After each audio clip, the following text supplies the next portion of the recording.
itu yang paling penting, menyimpang dalam hal Tuhan Yesus.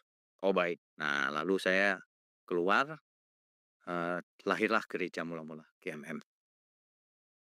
filosofinya.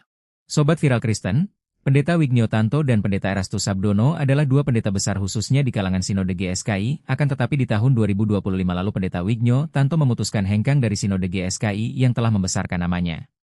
Berdasarkan sumber yang dapat ditemukan, alasan PDT Wignio Tanto meninggalkan GSKI tampaknya berkaitan terutama dengan perbedaan pandangan teologis, khususnya mengenai pribadi dan karya Yesus Kristus. Ini menjadi isu penting karena perbedaan mengenai siapa Yesus Kristus bukan sekadar perbedaan gaya pelayanan, tetapi menyangkut kristologi, yaitu pemahaman tentang pribadi dan natur Kristus.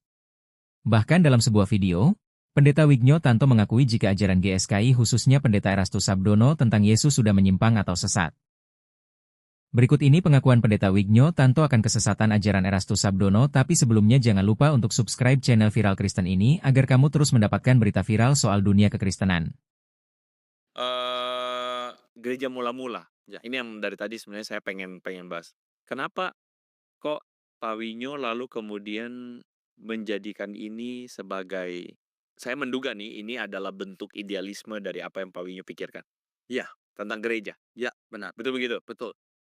Nah ini sekali lagi, sebenarnya saya tidak pernah bercita-cita mau buat gereja, Ah, ah. apapun namanya. Yes, Tetapi dikondisikan dan saya percaya ini Tuhan yang kondisikan. yes. Sehingga akhirnya jadi gereja mula-mula. Pertamanya di gereja yang lama saya pikir saya bisa ikut terus. Tapi sampai di suatu titik saya pikir ini sudah menyimpang. Hmm, Nah kalau sudah menyimpang saya sudah tidak berani ikut. hmm. Karena saya anggap itu yang paling penting, menyimpang dalam hal Tuhan Yesus. Oh baik, Nah lalu saya keluar, lahirlah gereja mula-mula, GMM. filosofinya. Filosofinya banyak orang mempermasalahkan nih, ini gereja ortodoks atau apa ini? Gitu pertanyaannya. Oh gitu? Iya, ada yang Kenapa ada mentionnya? pada dunia ya binasa. Enggak Pak, pada Tuhan juga, dunia juga. Gentayangan di tengah Pak. Ya enggak bisa, enak aja. Enggak bisa, sebab kamu tidak bisa menyembah dua Tuhan. Harus pilih salah satu. Ada amin, saudara? Di dunia ini banyak orang bicara soal Yesus. Di dunia sekuler saya pernah baca bukunya, bicara soal Tuhan Yesus. Yesus orang baik, bijaksana, gitu. Itu sekuler itu, atau aliran tertentu.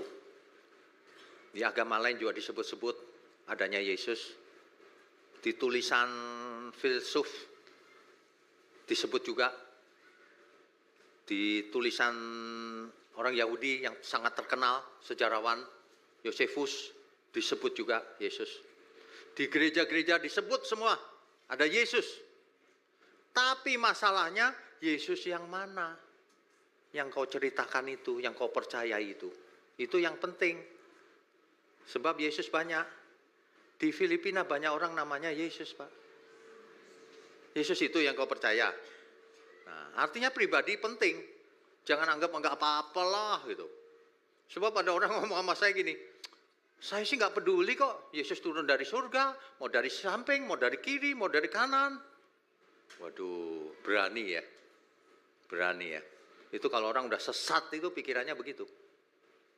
Kalau dia mendengar Yesus yang lain, rohnya jadi lain, saudara. Jadi kurang ajar sama Tuhan Yesus. Injil yang didengar pasti yang lain juga.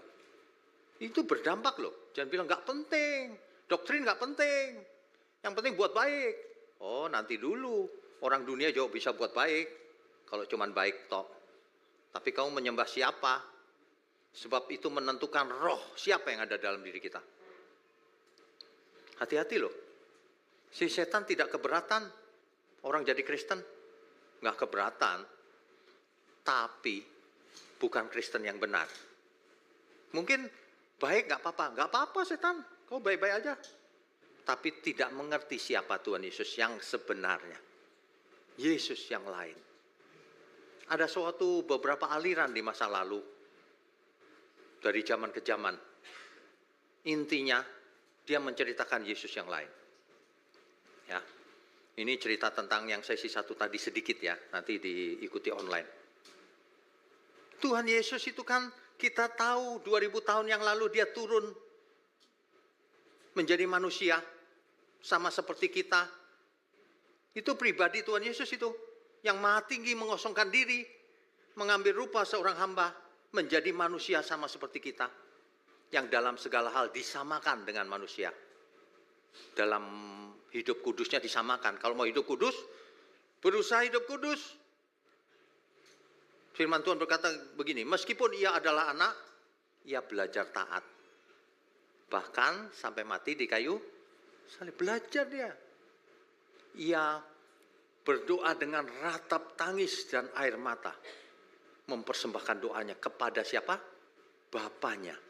Kepada dia yang bisa menyelamatkannya dari maut. Dan karena kesalehannya ia didengarkan. Sama, kita juga harus berusaha. Alkitab itu jelas loh sebenarnya. Alkitab berkata begini, langit dan bumi akan lenyap. Oleh karena itu betapa suci dan salehnya kamu harus hidup. Kalau enggak, sudah tahu kan lanjutannya kemana. Harus betapa suci dan salehnya kita harus hidup. Pribadi Tuhan Yesus yang kita sembah itu siapa? Orang dunia bicara, dia guru yang baik. Dia nabi saja, nabi biasa aja. Ya, tapi yang mengerikan itu dalam dunia Kristen sendiri, yang ngaku Kristen. Di abad pertama sampai abad keempat, itu ada suatu kelompok Yahudi Kristen. Dia mengajarkan Yesus hanyalah manusia biasa, anak Yusuf dan Maria. Meskipun sangat saleh dan dipilih Allah. Jadi mereka menolak keilahian Yesus. Yesus nggak ilahi, manusia biasa. Ya, menolak kelahirannya dari perawan Maria. Mereka tidak mengakui adanya praeksistensi Tuhan Yesus.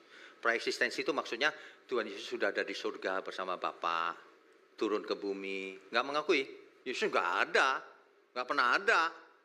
Adanya kapan? Oleh Roh Kudus diciptakan di rahim Maria. Itu pengertian mereka.